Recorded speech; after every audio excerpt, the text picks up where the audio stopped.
Elle a épousé un homme sans argent, tout le monde s'est moqué d'elle.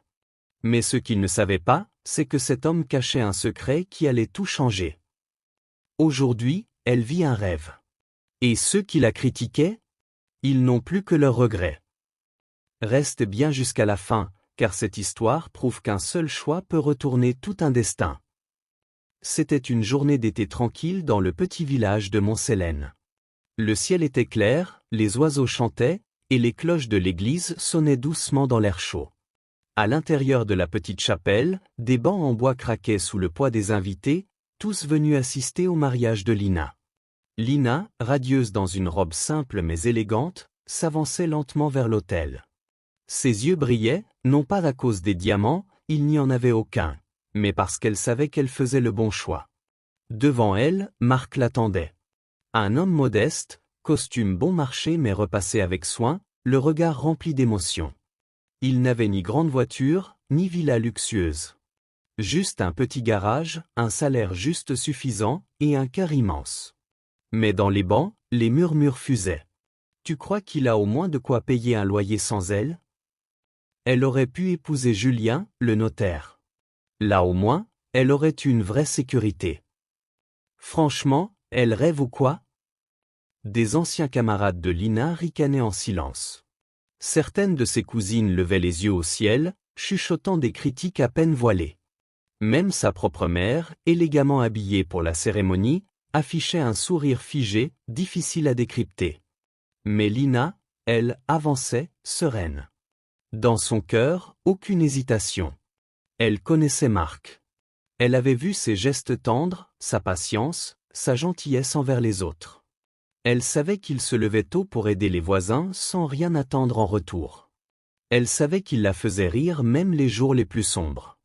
Alors quand elle arriva devant lui et lui prit la main, le monde entier sembla se taire. Le prêtre commença la cérémonie.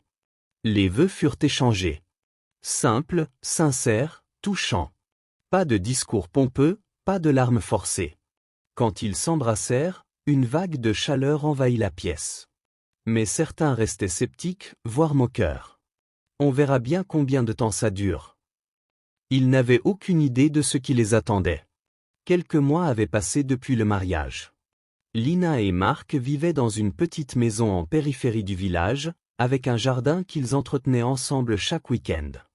Leur quotidien était modeste, mais rempli de rires, de dîners simples, de balades en forêt et de longues discussions à la lumière des bougies. Lina n'avait jamais été aussi heureuse. Même si certains de ses proches avaient coupé les ponts, vexés par son choix, elle n'avait aucun regret. Marc était tout ce qu'elle avait espéré, attentionné, drôle, intelligent et toujours présent. Un matin d'automne, alors que les feuilles tombaient doucement des arbres, un bruit inhabituel rompit la tranquillité du quartier. Un SUV noir brillant, aux vitres teintées, se gara devant chez eux.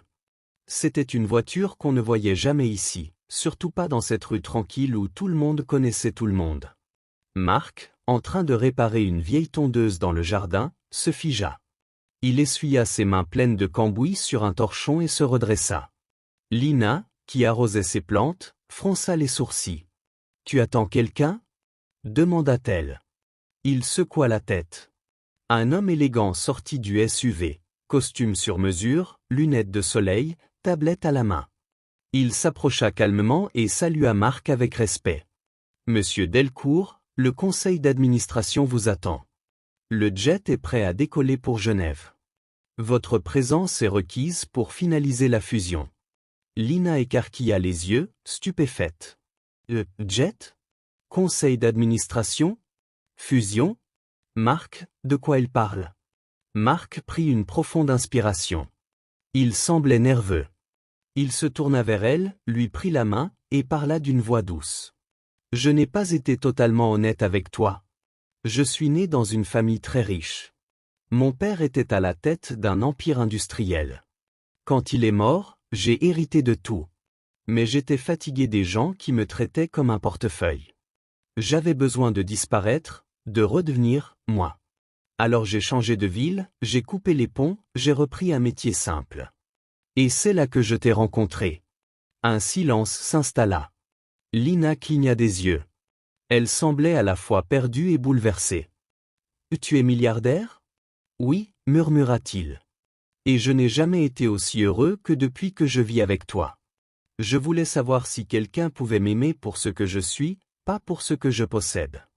Et tu m'as prouvé que c'était possible. » Elle le regarda, le cœur battant. Ce n'était pas une comédie romantique. C'était sa vie. Elle l'avait aimé sans rien attendre, et voilà qu'elle découvrait qu'elle avait tout.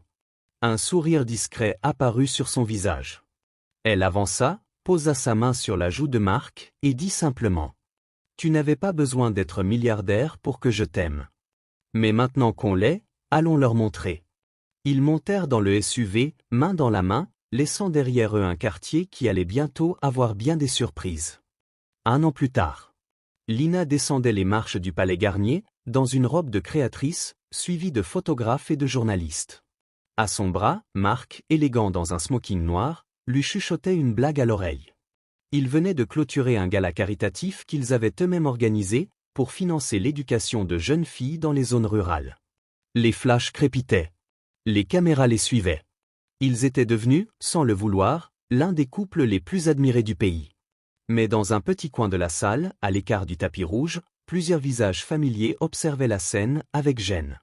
Parmi eux, l'ancienne meilleure amie de Lina, celle qu'il avait appelée folle pour avoir épousé un pauvre gars de garage.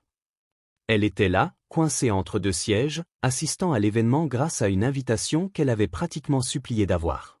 Un peu plus loin, Julien, le notaire prétentieux, celui que toute la famille de Lina voulait lui faire épouser, tentait désespérément d'attirer l'attention de Marc, un dossier sous le bras, espérant discuter d'un partenariat financier.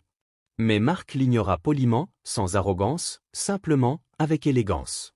Et puis il y avait sa cousine, celle qu'il avait rabaissée durant tout le mariage, gloussant avec d'autres invités sur la naïveté de Lina. Elle l'observait à présent avec un mélange de jalousie et de regret, enroulant nerveusement une mèche de cheveux autour de son doigt. Lina, elle, les avait vus. Tous. Et elle n'avait rien oublié. Mais au lieu de les humilier, elle leur offrit un sourire doux, presque apaisé. Elle savait. Il savait.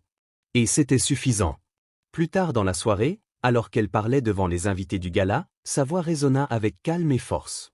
Il y a 1 an, certains pensaient que j'étais en train de ruiner ma vie. Que j'avais fait le pire choix. Aujourd'hui, je suis simplement heureuse. Pas à cause de la fortune. Pas à cause des flashs. Mais parce que j'ai suivi mon cœur, et je n'ai pas écouté les voix qui me disaient de douter. La salle l'applaudit. Même ceux qui s'étaient moqués baissèrent les yeux. La fondation qu'elle avait créée avec Marc finançait déjà des dizaines de projets. Elle était devenue une figure de respect, d'inspiration et, surtout, de courage. Et le plus beau dans tout cela? Elle n'avait pas changé. Elle vivait toujours avec simplicité, riait fort et aimait profondément. Sauf que maintenant, le monde entier savait à quel point ce pauvre type de garage était en réalité un géant discret, et qu'elle, elle l'avait vu avant tout le monde. Ne sous-estime jamais quelqu'un à cause de ce qu'il semble posséder. Le vrai trésor, c'est le cœur. Et parfois, aimer sans condition, c'est ce qui transforme une vie et fait taire le monde.